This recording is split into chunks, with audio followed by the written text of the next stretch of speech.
Hi friends, ఎలా ఉన్నారు? అందరూ బాగానే ఉన్నారని అనుకుంటున్నా. ఈరోజు అయితే నేను బ్రేక్ఫాస్ట్ డైలీ రొటీన్లా ఇడ్లీ, పూరి, దోశ, చపాతీలా కాకుండా కాస్త డిఫరెంట్ అండ్ హెల్దీగా సగ్గుబియ్యం పరోటా అనేది చేశాను. సో ఈ రెసిపీ అనేది మీరు చట్నీతో అయినా లేదా సాస్తో అయినా తిన్న టేస్టీగా ఉంటుంది.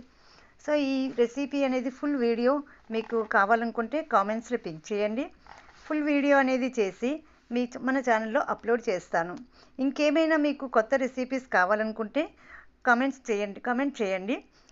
Please, thank you for watching. Please do subscribe my channel. Bye friends, have a good day.